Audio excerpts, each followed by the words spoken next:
பக்தர்களின் காத்திருப்போர் நிலை. சாமிகிட்ட விஐபிலாம் வந்தா உடனே தரிசிச்சுட்டு போறது. சாதாரண பக்தர்கள் வந்தா வெயிட் பண்ண வைக்கிறது. இதே ஒரு பக்தர் கேட்கும்போது சாமி ஒரு விளக்கம் குடுத்திருக்காரு. அத பத்தி சொல்லுங்கய்யா. ஒரு சமயத்தில் ரொம்ப பெரிய போலீஸ் அதிகாரி ஒருத்தர் வந்திருக்காரு திருவண்ணாமலை. ஒரு கான்ஸ்டபிளை விட்டு கேட்டு வர சொல்கிறார்.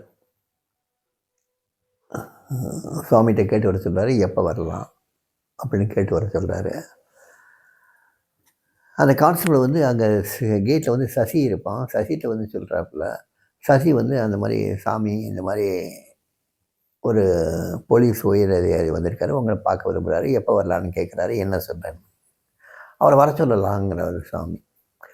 சசியும் போய் அந்த கான்ஸ்டபிள்கிட்ட வர சொல்லுங்கிற மாதிரி சொன்னாப்புல. அவர் வந்துடுறார். அவர் வந்த உடனே அங்கே கூட வந்த போலீஸ்காரங்கள்லாம் கூட்டத்தெல்லாம் விலக்கி ஒதுக்கி அவரை மட்டும் உள்ளே விட்டு, சாமி அங்கே முன்னால் கொஞ்சம் இடத்தெல்லாம் இது பண்ணார். அவர் குடும்பம் எல்லாம் முன்னால் உட்கார வச்சாங்க.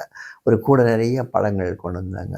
அந்த கூடை நிறைய பழங்களை வந்து சாமி முன்னால் வச்சாங்க. அந்த கூடையை வந்து சாமி தொட்டுட்டு, இதை வந்து நீங்கள் கார்லேயே வச்சுக்கலாம், இந்த பிச்சைக்காரனுடைய பிரசாதமாக நீங்கள் எடுத்து காரில் வச்சுக்கிட்டு நீங்கள் எல்லாருக்கும் டிஸ்ட்ரிபியூட் பண்ணலாம், உங்கள் குடும்பத்தில் எல்லாத்துக்கும் டிஸ்ட்ரிபியூட் பண்ணலாம்னு சொல்லி கொடுத்துருவார். அவங்களுக்கு ரொம்ப சந்தோஷமாக இருக்கும். அவங்க எடுத்து அதை காரில் வைக்க சொல்லிடுவார் டிரைவரை.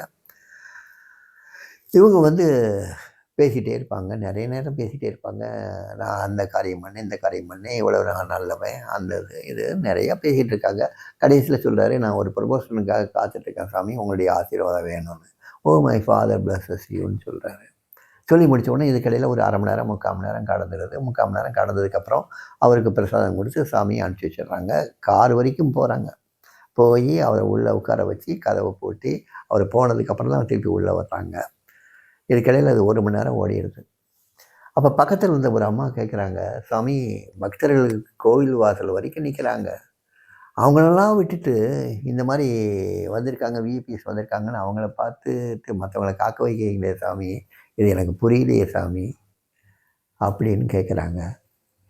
அப்போ சாமி சொல்கிறாரு, இந்த பிச்சைக்கார்ட்ட பக்தியை கேட்டு சில பேர் வர்றாங்க, ஞானத்தை கேட்டு சில பேர் வர்றாங்க, தன் கஷ்டங்களெல்லாம் தீரணுங்கிறதுக்காக சில பேர் வர்றாங்க. ஆனால் சில பேர் வந்து இந்த பிச்சைக்காரரை வந்து அவங்களுக்கு வந்து நல்ல உரிய இடத்த கொடுக்கணும், ஒரு கௌரவத்தை கொடுக்கணுங்கிறதுக்காக வர்றாங்க. இந்த கௌரவம் கேட்குறவங்க இந்த மாதிரி என்கிட்ட வந்து நல்ல பேர் எடுக்கணும், இந்த மாதிரி ஒரு ஒரு அந்தஸ்தை காட்டணுங்கிற மாதிரி வர்றவங்கள்ட்ட நான் அதை கொடுக்கறது எனக்கு ரொம்ப சுலபம். இந்த கஷ்டம் தீரணுக்காக வர்றவங்க, ஆன்ம சாட்சாத்காரத்துக்காக வர்றவங்க, இன்னும் வந்து பக்திக்காக வர்றவங்க, இவங்கெல்லாம் வந்து காத்திருக்க முடியும். இந்த பிச்சைக்காரருக்காக காத்திருப்பாங்க. இவங்க யாரும் காத்திருக்க மாட்டாங்க.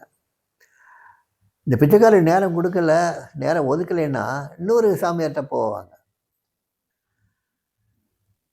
அது அவருக்கு நல்லது இல்லை, அவருக்கு நல்லது இல்லை அது. அதனால் இந்த பிச்சைக்காரர் நேரம் ஒதுக்குனாரு. இவங்கெல்லாம் காத்திருக்க முடியும், காத்திருந்து இந்த பிச்சைக்காரை பார்த்துட்டு போக முடியும். இவங்கெல்லாம் எங்கள் அப்பா நல்லா கவனிச்சுக்குவார், அவங்களுடைய பிரார்த்தனையை நிறைவேற்றுவார். இவங்களுக்கு வேண்டியதை இந்த பிச்சைக்காரங்க கொடுத்துட்டாங்க. கௌரவம் வேணும்னு கேட்டாங்க, கௌரவத்தை கொடுத்தா, அவங்களும் கௌரவத்தை வாங்கிட்டாங்க, போயிட்டாங்க. ஸோ எப்படி இருந்தாலும் இந்த பிச்சைக்காரன் அவங்க அப்பா வேலையை செய்யணும், அந்த அப்பா வேலையை தான் பார்த்துக்கிட்டு இருக்கார். இப்படி சொல்லி முடிச்சிட்டார்.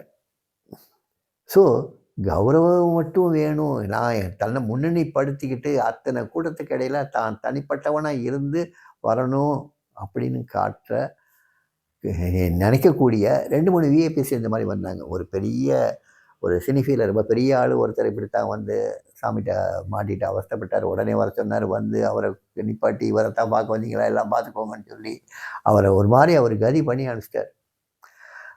இன்ஸ்பெக்டர் வந்து அவருக்கு உண்டானதெல்லாம் கொடுத்து, அவன் 10 போலீஸ்காரன் வெளியே நின்று கூட்டத்தெல்லாம் அவன் ஒழுங்கு பண்ணி எல்லாம் பண்ணி இவனுக்கு வேண்டியதையும் கொடுத்தாரு. இவன் போயிட்டான். அதுக்கப்புறம் சாமி வந்து அவன் பார்க்க வந்ததா எனக்கு தெரியல. அவனுக்கு அந்த ப்ரமோஷன் கிடைச்சதா இல்லையாங்கிறது எனக்கு தெரியாது. ஆனால் இந்த பக்தர்கள் வந்த எல்லாருக்குமே வந்து நிறைவாக போனாங்க, காத்திருந்தாங்க, ரொம்ப கஷ்டப்பட்டாங்க, ஆனாலும் நிறைவாக போனாங்க. சாமி அவங்களுக்கு வேண்டியதெல்லாம் அருள் படைத்தார்.